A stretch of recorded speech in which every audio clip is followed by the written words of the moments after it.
नमस्कार दर्शकों, आवाज इंडिया में आपका स्वागत है। हरियाणा री इलेक्शन मुद्दे पर और चुनाव पर ईवीएम की गड़बड़ी पर शिवसेना सांसद राउत ने बयान देते हुए कहा कि इस देश की करोड़ों जनता का ईवीएम मशीन पर विश्वास ही नहीं है।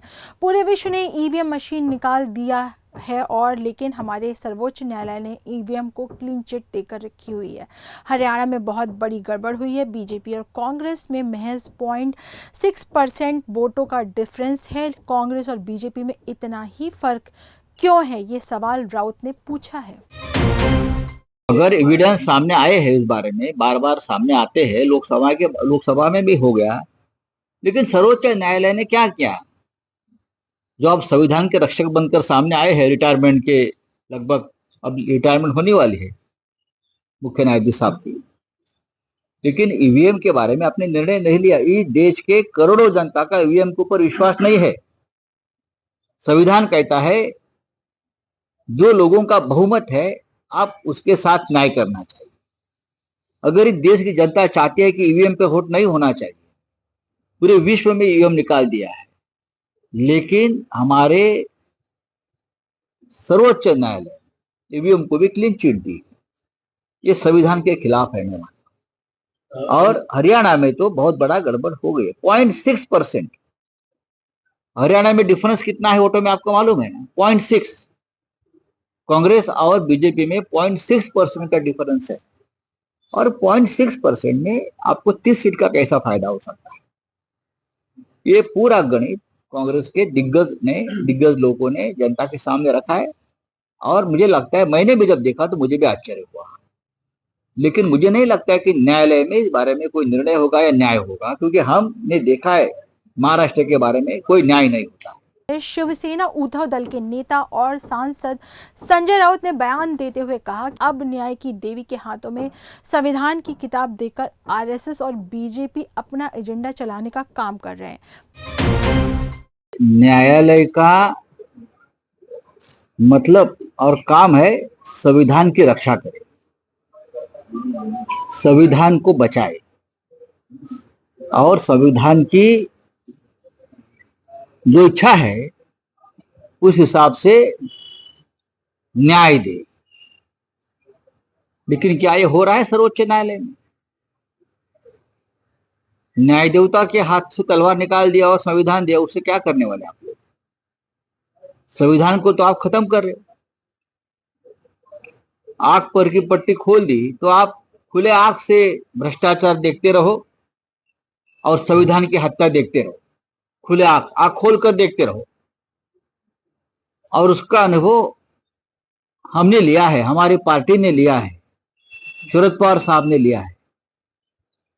एक संविधान के खिलाफ बनी हुई सरकार महाराष्ट्र में सर्वोच्च न्यायालय ने आंख पर पट्टी बांधकर ये सरकार चलाई। 2 साल तक तारीख पे तारीख निर्णय नहीं दिया। ऐसे बहुत से निर्णय हैं जो संविधान के हिसाब से होने चाहिए थे।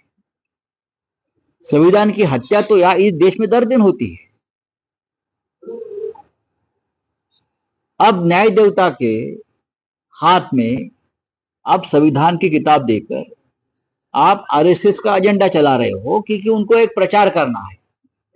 ये प्रचार है, ये प्रोपेगेंडा है, क्योंकि लोकसभा चुनाव में संविधान खतरे में का जो नारा गूंजा और घर घर तक गया, तो ये जो आप किसी ने निर्णय लिया है, ये बीजेपी का और आरएसएस का प्रचार करने की ये एक बहुत बड़ी कोशिश है।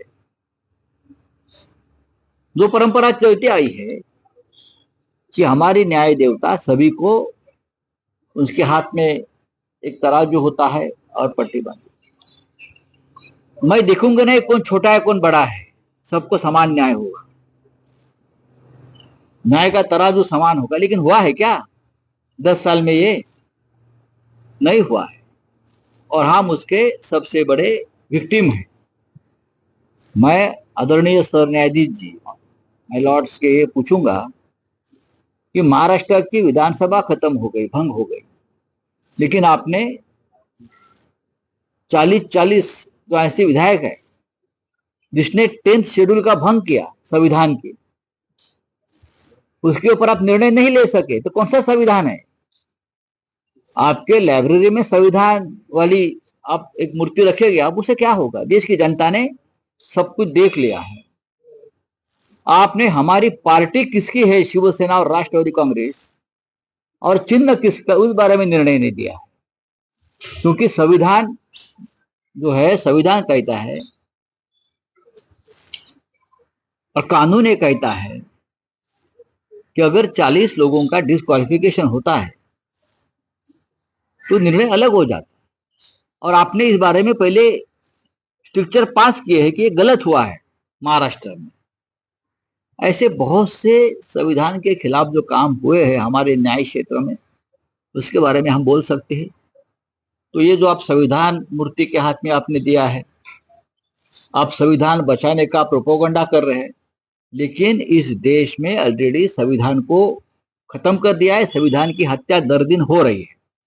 नमस्कार दर्शकों, आवाज इंडिया में आपका स्वागत है। आंध्र प्रदेश के मुख्यमंत्री एन चंद्रबाबू नायडू को कथित 371 करोड़ के कौशल विकास निगम घोटाले के सिलसिले में प्रवर्तन निदेशालय ने बरी कर दिया है। बता दें कि नायडू पर धन की हेराफेरी करने का आरोप था, जिससे राज्य के खजाने को 300 करोड़ से अधिक का नुकसान हुआ था। चंद्रबाबू नायडू ईडी से मिली इस राहत पर शिवसेना उद्धव दल के सांसद संजय राउत ने मोदी सरकार पर अब निशाना साधते हुए कहा कि अब संविधान आया है, न्याय के देवता के हाथों में तो ऐसे ही निर्णय होते रहेंगे। राउत ने आगे बयान देते हुए कहा कि चंद्रबाबू नायडू को बीजेपी की वॉशिंग मशीन में डालकर क्लीन कर दिया गया है।